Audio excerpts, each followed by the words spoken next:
ಮಕ್ಕಳೇ, ನೀವು ಎಂದಾದರೂ ಮೃಗಾಲಯಕ್ಕೆ ಹೋಗಿ ಜಿರಾಫೆ ಮತ್ತು ಅದರ ಉದ್ದನೆಯ ಕುತ್ತಿಗೆಯನ್ನ ಗಮನಿಸಿದ್ದೀರಾ?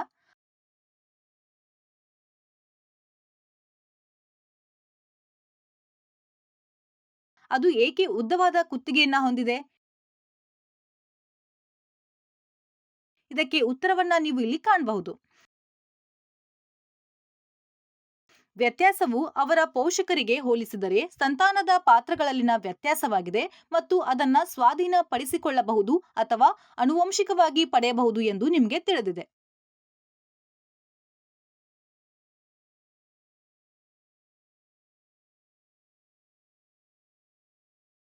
ನಿಧಾನ ಮತ್ತು ನಿರಂತರ ಪ್ರಕ್ರಿಯೆಯಾಗಿ ಜೀವಿಗಳಲ್ಲಿ ಸಂಭವಿಸುವ ಕ್ರಮೇಣ ಬದಲಾವಣೆಯನ್ನ ವಿಕಾಸ ಎಂದು ಕರೆಯಲಾಗುತ್ತೆ.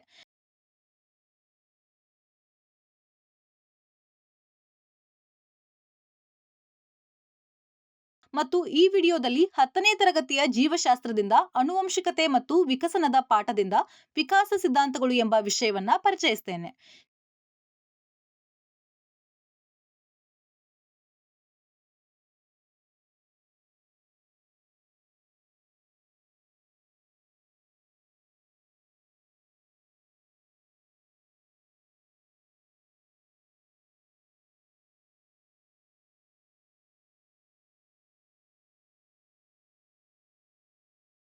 ಜೀವಿಗಳಲ್ಲಿ ಸಂತಾನೋತ್ಪತ್ತಿ ಸಮಯದಲ್ಲಿ ವ್ಯತ್ಯಾಸಗಳು ಬೆಳೆಯುತ್ತವೆ.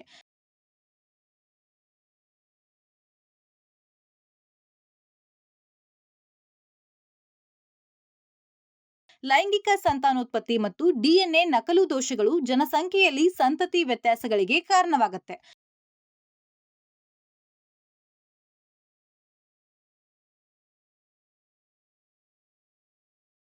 ನೈಸರ್ಗಿಕ ಆಯ್ಕೆಗೆ ಪ್ರತಿಕ್ರಿಯೆಯಾಗಿ ಹಲವಾರು ತಲೆಮಾರುಗಳಲ್ಲಿ ನಿರ್ದಿಷ್ಟ ಪಾತ್ರಗಳಲ್ಲಿನ ಬದಲಾವಣೆಗಳಿಂದಾಗಿ ಹೊಸ ಜಾತಿಗಳ ರಚನೆಗಳನ್ನ ವಿಕಾಸ ಎಂದು ಕರೆಯಲಾಗುತ್ತೆ.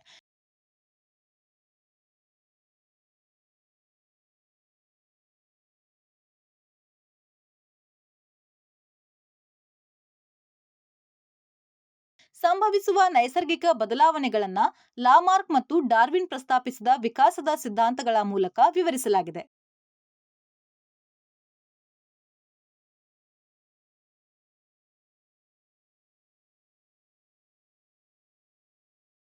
ಕಲಿಕೆಯ ಫಲಿತಾಂಶಗಳು. ಈ ವಿಷಯವನ್ನ ಅಧ್ಯಯನ ಮಾಡಿದ ನಂತರ ನೀವು ಇದ್ರ ಬಗ್ಗೆ ತಿಳಿತೀರಿ. ಜೀರುಂಡೆ ಜನಸಂಖ್ಯೆಯಲ್ಲಿನ ವ್ಯತ್ಯಾಸಗಳು. ಸ್ವಾಧೀನಪಡಿಸಿಕೊಂಡ ಮತ್ತು ಆನುವಂಶಿಕ ಪಾತ್ರಗಳು ಮತ್ತು ವಿಕಸನ.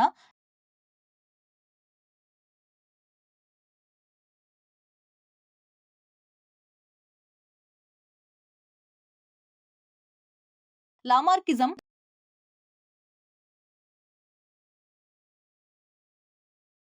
ಡಾರ್ವಿನಿಸಂ.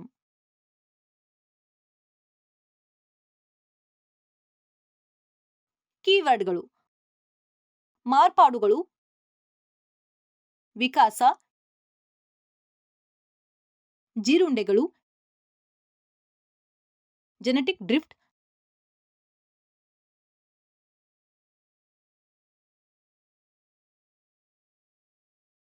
ಲಾಮಾರ್ಕಿಸಂ,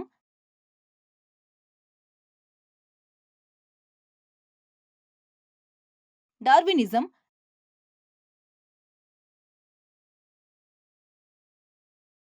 ನೈಸರ್ಗಿಕ ಆಯ್ಕೆ. ವಿಕಾಸದ ಪರಿಕಲ್ಪನೆಯ ನಕ್ಷೆಯನ್ನ ನೋಡೋಣ.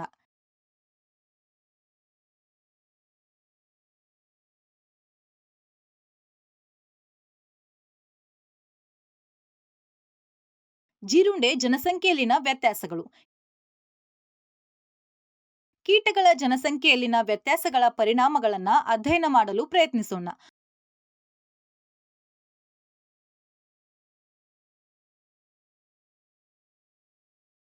ಹಸಿರು ಎಲೆಗಳ ಮೇಲೆ ಪೊದೆಗಳಲ್ಲಿ ವಾಸಿಸುವ 12 ಜೀರುಂಡೆಗಳ ಗುಂಪನ್ನ ಪರಿಗಣಿಸಿ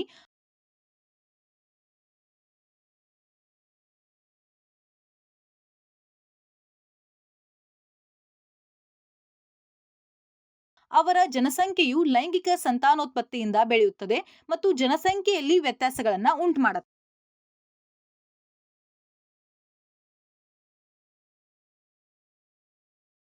ಕಾಗೆಗಳು ಕೆಂಪು ಜೀರುಂಡೆಗಳನ್ನ ತಿನ್ನತ್ತೆ ಮತ್ತು ಅವುಗಳು ಜನಸಂಖ್ಯೆಯು ನಿಧಾನವಾಗಿ ಕಡಿಮೆಯಾಗುತ್ತೆ.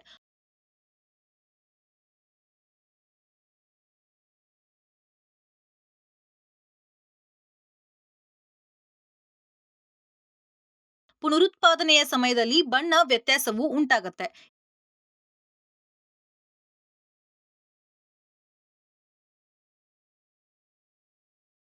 ಇದರ ಪರಿಣಾಮವಾಗಿ ಹಸಿರು ಬಣ್ಣದ ಜೀರುಂಡೆಗಳು ಉಂಟಾಗುತ್ತೆ. ಇದಲ್ಲದೆ ಈ ಹಸಿರು ಬಣ್ಣದ ಜೀರುಂಡೆ ತನ್ನ ಬಣ್ಣವನ್ನ ತನ್ನ ಸಂತತಿಗೆ ರವಾನಿಸುತ್ತೆ ಮತ್ತು ಎಲ್ಲಾ ಸಂತತಿಯು ಹಸಿರು ಬಣ್ಣದಲ್ಲಿ ಕಾಣುತ್ತೆ.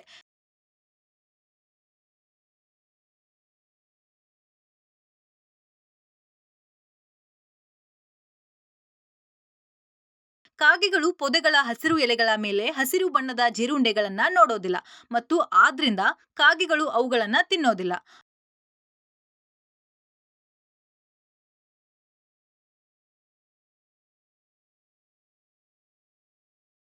ಆದರೆ ಕಾಗೆಗಳು ಕೆಂಪು ಜೀರುಂಡೆಗಳನ್ನ ನೋಡಿ ತಿನ್ನತ್ತೆ.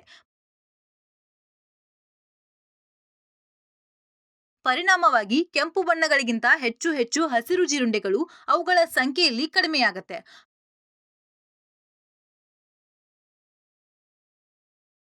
ಹಸಿರು ಬಣ್ಣದ ಬದಲಾವಣೆಯು ಕೆಂಪು ಜೀರುಂಡೆಗಳಿಗಿಂತ ಹಸಿರು ಜೀರುಂಡೆಗಳಿಗೆ ಬದುಕುಳಿಯುವ ಪ್ರಯೋಜನವನ್ನ ನೀಡಿತು.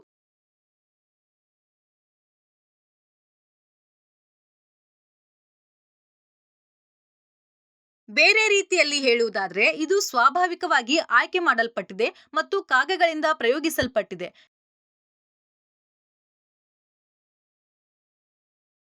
ಕಾಗೆಗಳು ಹೆಚ್ಚು ಕೆಂಪು ಜೀರುಂಡೆಗಳನ್ನ ತಿನ್ನುತ್ತವೆ ಮತ್ತು ಜನಸಂಖ್ಯೆಯಲ್ಲಿ ಹಸಿರು ಜೀರುಂಡೆಗಳ ಸಂಖ್ಯೆಯು ಹೆಚ್ಚಾಗುತ್ತೆ.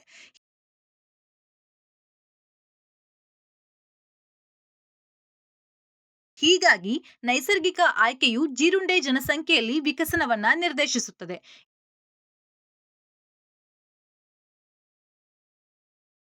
ಇದು ತಮ್ಮ ಪರಿಸರದಲ್ಲಿ ಉತ್ತಮವಾಗಿ ಹೊಂದಿಕೊಳ್ಳಲು ಜೀರುಂಡೆ ಜನಸಂಖ್ಯೆಯಲ್ಲಿ ಹೊಂದಾಣಿಕೆಗೆ ಕಾರಣವಾಗುತ್ತೆ. ಮತ್ತೊಂದು ಸನ್ನಿವೇಶದಲ್ಲಿ ಸಂತತಿಯಲ್ಲಿ ಮತ್ತೆ ಬಣ್ಣದ ವ್ಯತ್ಯಾಸವು ಸಂಭವಿಸುತ್ತೆ. ಇದರ ಪರಿಣಾಮವಾಗಿ ಕೆಂಪು ಜೀರುಂಡೆಗಳ ಬದಲಿಗೆ ನೀಲಿ ಬಣ್ಣದ ಜೀರುಂಡೆಗಳು ಕಾಣಿಸಿಕೊಳ್ಳುತ್ತೆ.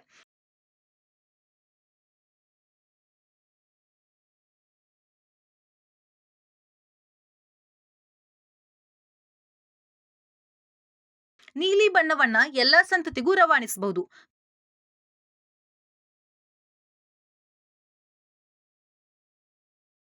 ಕಾಗೆಗಳು ಹಸಿರು ಎಲೆಗಳ ಮೇಲೆ ನೀಲಿ ಬಣ್ಣದ ಮತ್ತು ಕೆಂಪು ಜೀರುಂಡೆಗಳನ್ನ ನೋಡಬಹುದು.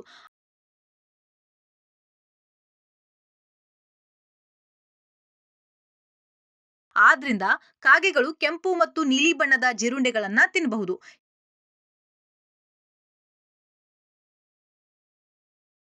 ಈ ಸಂದರ್ಭದಲ್ಲಿ ಹಸಿರು ಬಣ್ಣದ ಜೀರುಂಡೆಗಳಂತೆ ನೀಲಿ ಬಣ್ಣದ ಜೀರುಂಡೆಗಳಿಗೆ ಬದುಕುಳಿಯುವ ಪ್ರಯೋಜನವಿಲ್ಲ.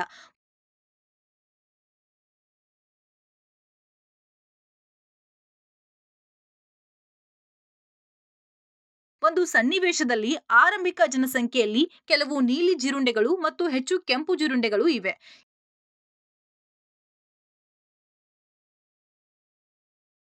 ಈ ಸಮಯದಲ್ಲಿ ಆನೆಯು ಜೀರುಂಡೆಗಳೊಂದಿಗೆ ಪೊದೆಗಳನ್ನ ಹಾನಿಗೊಳಿಸುತ್ತದೆ ಮತ್ತು ಹೆಚ್ಚಿನ ಜೀರುಂಡೆಗಳನ್ನ ಕೊಲ್ಲುತ್ತೆ.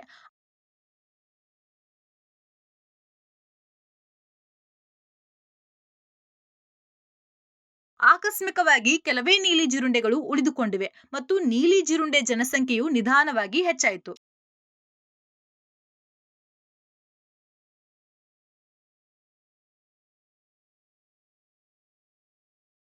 ಹೀಗಾಗಿ ಕೆಲವೊಮ್ಮೆ ಜನಸಂಖ್ಯೆಯ ಕೆಲವು ಗುಣಲಕ್ಷಣಗಳಲ್ಲಿನ ಬದಲಾವಣೆಗಳು ಆಕಸ್ಮಿಕವಾಗಿ ಕಾರಣವಾಗಬಹುದು.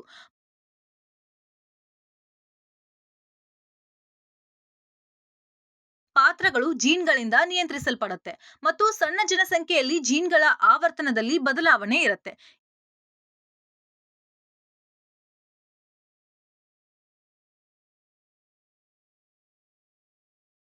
ಇದನ್ನ ಜೆನೆಟಿಕ್ ಡ್ರಿಫ್ಟ್ ಎಂದು ಕರೆಯಲಾಗುತ್ತೆ ಮತ್ತು ಇದು ಜನಸಂಖ್ಯೆಯಲ್ಲಿ ವೈವಿಧ್ಯತೆಯನ್ನ ಒದಗಿಸುತ್ತೆ.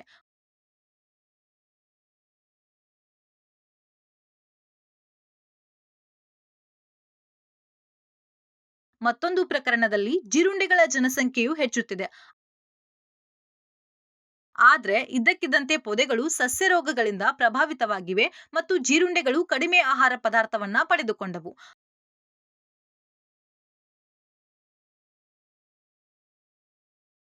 ಆದ್ರಿಂದ ಜೀರುಂಡೆಗಳು ಕಳಪೆಯಾಗಿ ಪೋಷಿಸಲ್ಪಡುತ್ತವೆ ಮತ್ತು ಜೀರುಂಡೆಗಳ ತೂಕವು ಕಡಿಮೆಯಾಗುತ್ತೆ.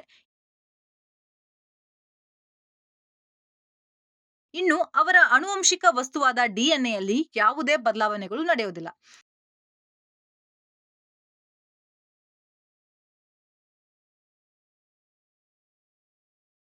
ಸ್ವಲ್ಪ ಸಮಯದ ನಂತರ ಸಸ್ಯದ ರೋಗವನ್ನ ತೆಗೆದುಹಾಕಲಾಗುತ್ತೆ ಮತ್ತು ಸಾಕಷ್ಟು ಎಲೆಗಳೊಂದಿಗೆ ಪೊದೆಗಳು ಆರೋಗ್ಯಕರವಾಗಿರುತ್ತೆ ಮತ್ತು ಆರೋಗ್ಯಕರ ಜೀರುಂಡೆಗಳ ಜನಸಂಖ್ಯೆಯನ್ನ ಪುನಃ ಸ್ಥಾಪಿಸುತ್ತೆ.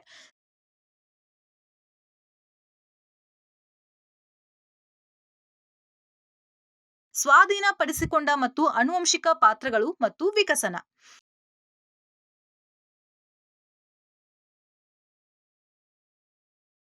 ಸೂಕ್ಷ್ಮಾಣು ಕೋಶಗಳು ಸಂತಾನೋತ್ಪತ್ತಿ ಅಂಗಾಂಶದಲ್ಲಿ ಕಂಡುಬರುತ್ತೆ.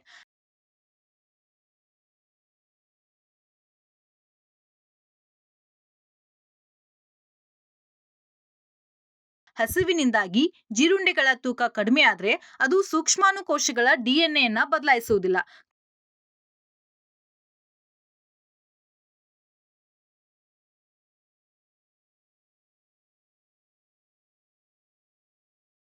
ಕಡಿಮೆ ತೂಕವು ಸಂತತಿಯಲ್ಲಿ ಆನುವಂಶಿಕ ಲಕ್ಷಣವಲ್ಲ.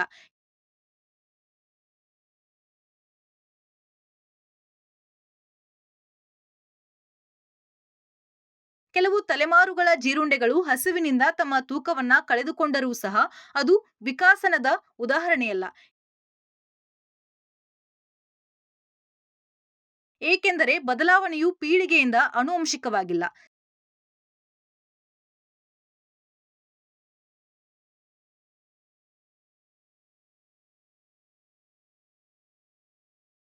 ಸಂತಾನೋತ್ಪತ್ತಿ ಅಲ್ಲದ ಅಂಗಾಂಶಗಳಲ್ಲಿನ ಬದಲಾವಣೆಯು ಸೂಕ್ಷ್ಮಾಣು ಕೋಶಗಳ ಡಿಎನ್ಎಗೆ ರವಾನಿಸುವುದಿಲ್ಲ.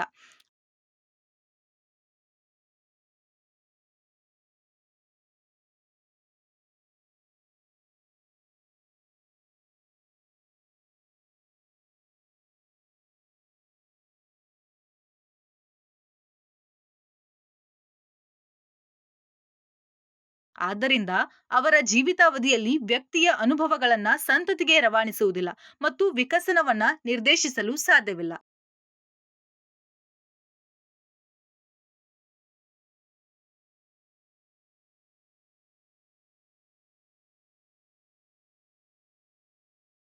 ಲಾಮಾರ್ಕಿಸಂ.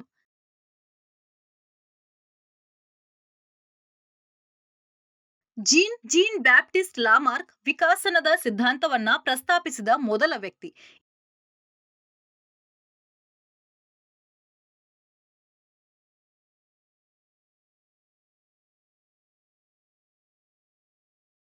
ಇತಿಹಾಸದ ಒಂದು ಹಂತದಲ್ಲಿ ಜಿರಾಫೆಯ ಗಾತ್ರವು ಜಿಂಕೆಯ ಗಾತ್ರಕ್ಕೆ ಸಮನಾಗಿರುತ್ತೆ ಎಂದು ಅವರು ಭಾವಿಸಿದರು.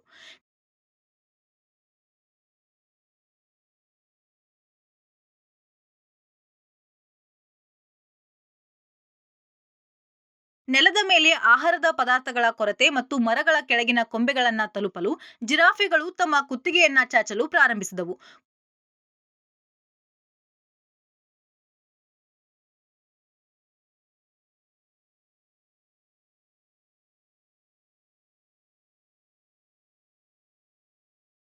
ಕುತ್ತಿಗೆಯನ್ನ ನಿರಂತರವಾಗಿ ವಿಸ್ತರಿಸುವುದರಿಂದ ಹಲವಾರು ತಲೆಮಾರುಗಳ ನಂತರ ಜಿರಾಫೆಗಳು ಉದ್ದವಾದ ಕುತ್ತಿಗೆಯನ್ನ ಅಭಿವೃದ್ಧಿಪಡಿಸಿದವು.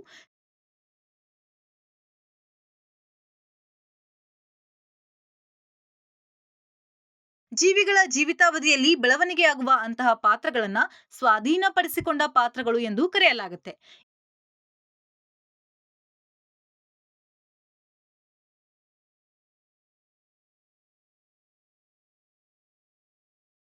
ಈ ಸ್ವಾಧೀನಪಡಿಸಿಕೊಂಡ ಪಾತ್ರಗಳನ್ನ ಮುಂದಿನ ಪೀಳಿಗೆಯಲ್ಲಿ ಸಂತತಿಗೆ ರವಾನಿಸಲಾಗುತ್ತೆ ಎಂದು ಲಾಮಾರ್ಕ್ ಪ್ರಸ್ತಾಪಿಸಿದರು.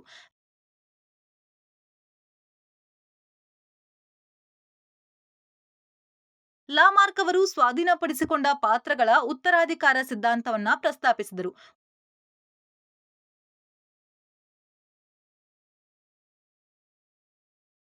ಉದಾಹರಣೆಗೆ ಜಿರಾಫೆಗಳಲ್ಲಿ ಕುತ್ತಿಗೆ ಮತ್ತು ಮುಂಗೈಗಳ ಉದ್ದನೆ ಆದರೆ ಅಗಸ್ಟಸ್ ವೈಸ್ಮನ್ ಇಲಿಗಳ ಮೇಲೆ ಪ್ರಯೋಗದ ಮೂಲಕ ಈ ಸಿದ್ಧಾಂತವನ್ನ ಪರೀಕ್ಷಿಸಿದರು.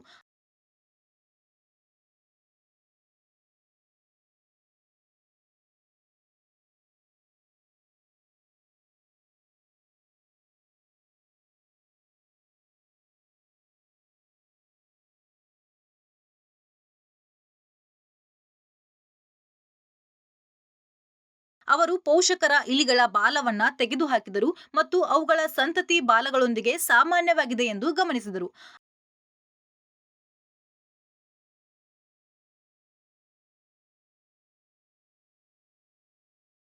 ಅವರು 22 ತಲೆಮಾರುಗಳವರೆಗೆ ಪ್ರಯೋಗವನ್ನ ಪುನರಾವರ್ತಿಸಿದರು, ಆದರೆ ಇನ್ನೂ ಸಂತತಿಯ ಬಾಲಗಳೊಂದಿಗೆ ಸಾಮಾನ್ಯವಾಗಿದೆ.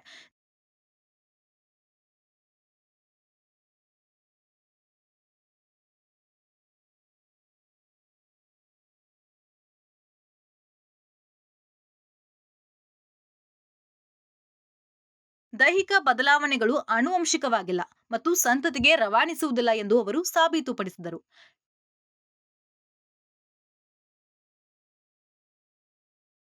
ಡಾರ್ವಿನಿಸಂ.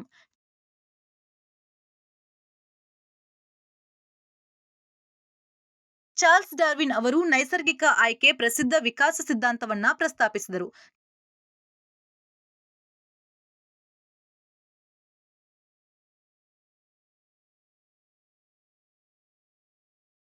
ಚಾರ್ಲ್ಸ್ ಡಾರ್ವಿನ್ ಇಂಗ್ಲೆಂಡ್ನಲ್ಲಿ ಜನಿಸಿದರು.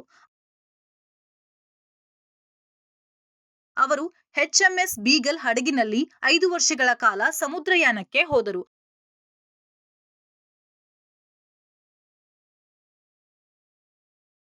ಅವರು ಗ್ಯಾಲಪಗೋಸ್ ದ್ವೀಪಗಳಿಗೆ ಭೇಟಿ ನೀಡಿದರು ಮತ್ತು ಸಸ್ಯ ಮತ್ತು ಪ್ರಾಣಿಗಳನ್ನ ವೀಕ್ಷಿಸಿದರು ಮತ್ತು ಅನೇಕ ಪುರಾವೆಗಳನ್ನ ಸಂಗ್ರಹಿಸಿದರು.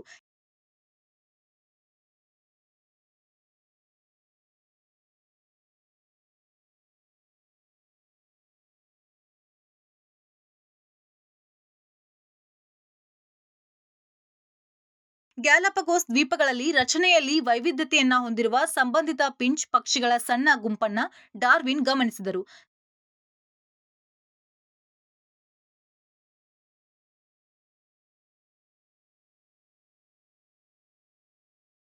ಸರ್ ಚಾರ್ಲ್ಸ್ ಲೈಲ್ ಬರೆದ ಭೂವಿಜ್ಞಾನದ ತತ್ವಗಳು ಪುಸ್ತಕದಿಂದ ಡಾರ್ವಿನ್ ಪ್ರಭಾವಿತರಾದರು.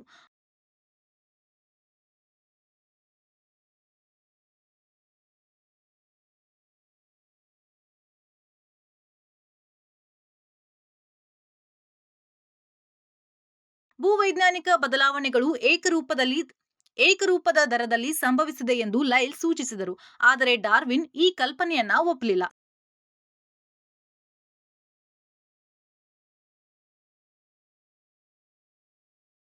ಸಣ್ಣ ಬದಲಾವಣೆಗಳ ಶೇಖರಣೆಯಿಂದಾಗಿ ದೊಡ್ಡ ಬದಲಾವಣೆಗಳು ಸಂಭವಿಸಿವೆ ಎಂದು ಅವರು ಭಾವಿಸಿದರು.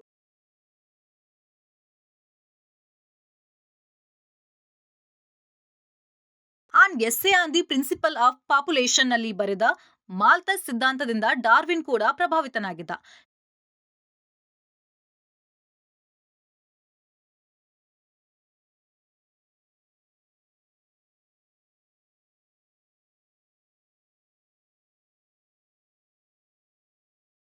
ಜನಸಂಖ್ಯೆಯು ಜಾಮಿತಿಯ ಪ್ರಗತಿಯಲ್ಲಿ ಬೆಳೆಯುತ್ತದೆ ಎಂದು ಮಾಲ್ಥಸ್ ಗಮನಿಸಿದರು.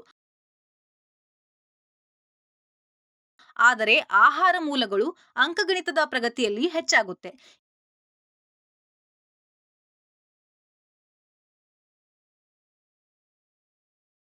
ಈ ಆಲೋಚನೆಗಳ ಆಧಾರದ ಮೇಲೆ ಡಾರ್ವಿನ್ ನೈಸರ್ಗಿಕ ಆಯ್ಕೆ ಸಿದ್ಧಾಂತವನ್ನ ಪ್ರಸ್ತಾಪಿಸಿದರು.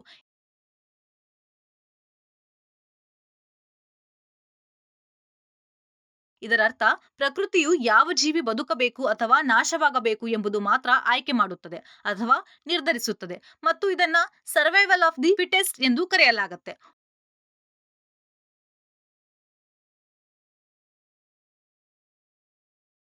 ಉಪಯುಕ್ತ ಗುಣಲಕ್ಷಣಗಳನ್ನ ಹೊಂದಿರುವ ಜೀವಿಗಳು ಬದುಕುಳಿಯುತ್ತವೆ ಮತ್ತು ಉಪಯುಕ್ತವಲ್ಲದ ಗುಣಲಕ್ಷಣಗಳು ನಾಶವಾಗುತ್ತವೆ ಅಥವಾ ಅವುಗಳ ಪರಿಸರದಿಂದ ಹೊರಹಾಕಲ್ಪಡುತ್ತವೆ.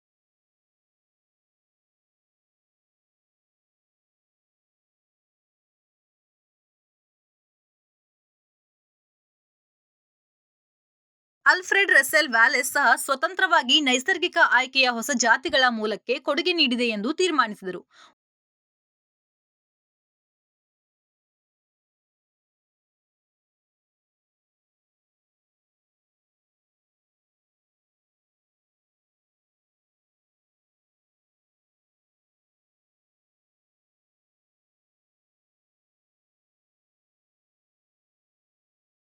ಉದಾಹರಣೆಗೆ, ಕಾಗೆಗಳು ತಿನ್ನುವ ಕೆಂಪು ಜೀರುಂಡೆಗಳ ಸಂದರ್ಭದಲ್ಲಿ ಜನಸಂಖ್ಯೆಯು ಕ್ರಮೇಣವಾಗಿ ಹೊರಹಾಕಲ್ಪಟ್ಟಿತು ಅಥವಾ ಪರಿಸರದಿಂದ ನಾಶವಾಯಿತು.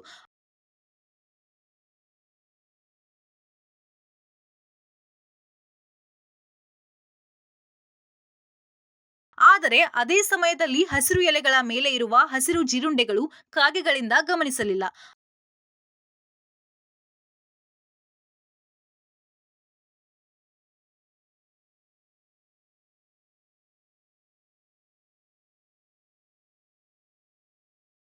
ಆದ್ದರಿಂದ ಹಸಿರು ಜೀರುಂಡೆಗಳು ಪರಿಸರದಲ್ಲಿ ಉಳಿದುಕೊಂಡಿವೆ ಮತ್ತು ನೈಸರ್ಗಿಕ ಆಯ್ಕೆಯಿಂದ ಅವುಗಳ ಜನಸಂಖ್ಯೆಯು ಕ್ರಮೇಣ ಹೆಚ್ಚಾಗಿದೆ.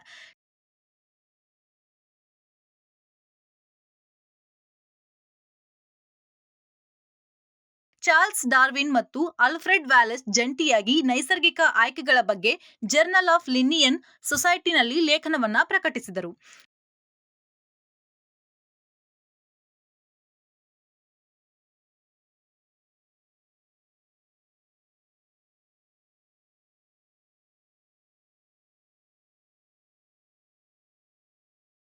ಇದರ ನಂತರವೇ ಡಾರ್ವಿನ್ ತನ್ನ ಪ್ರಸಿದ್ಧ ಪುಸ್ತಕ ದಿ ಒರಿಜಿನ್ ಆಫ್ ಸ್ಪೀಸೀಸ್ ಅನ್ನ 1859ರಲ್ಲಿ ಪ್ರಕಟಿಸಿದರು.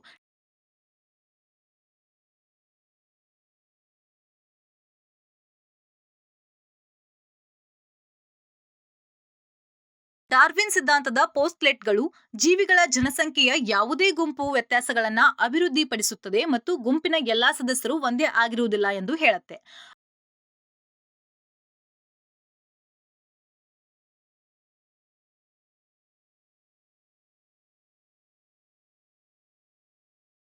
ಆನುವಂಶಿಕತೆಯ ಮೂಲಕ ಪೋಷಕರಿಂದ ಸಂತತಿಗೆ ವ್ಯತ್ಯಾಸಗಳನ್ನ ರವಾನಿಸಲಾಗುತ್ತೆ.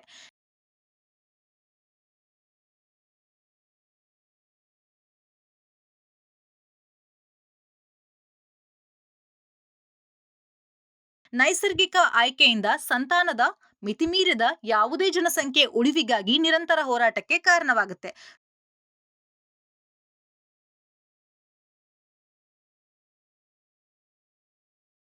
ವ್ಯತ್ಯಾಸಗಳನ್ನ ಹೊಂದಿರುವ ವ್ಯಕ್ತಿಗಳು ಬದುಕುಳಿಯುತ್ತಾರೆ ಮತ್ತು ಸಂತಾನೋತ್ಪತ್ತಿ ಮಾಡುತ್ತಾರೆ.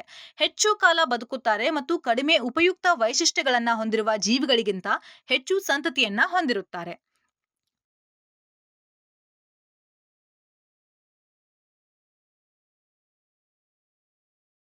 ಪರಿಸರವು ಬಲವಾದಂತೆ ಹೊಸ ಜೀವನ ಪರಿಸ್ಥಿತಿಗಳಿಗೆ ಅನುಗುಣವಾಗಿ ಜೀವಿಯು ಹೊಂದಿಕೊಳ್ಳುತ್ತದೆ ಮತ್ತು ಬದಲಾಗುತ್ತೆ.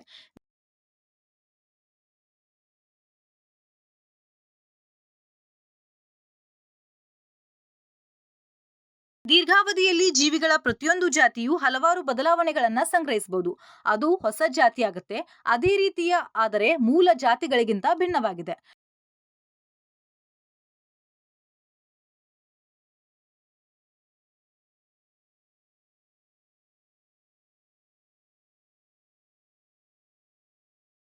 ಡಾರ್ವಿನ್ ಸಿದ್ಧಾಂತಕ್ಕೆ ಕೆಲವು ಮಿತಿಗಳು ಮತ್ತು ಆಕ್ಷೇಪಣೆಗಳಿವೆ.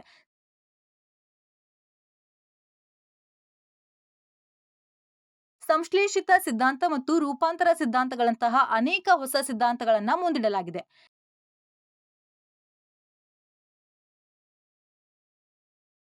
ನೆನಪಿಡಬೇಕಾದ ಅಂಶಗಳು ಏನಂದ್ರೆ,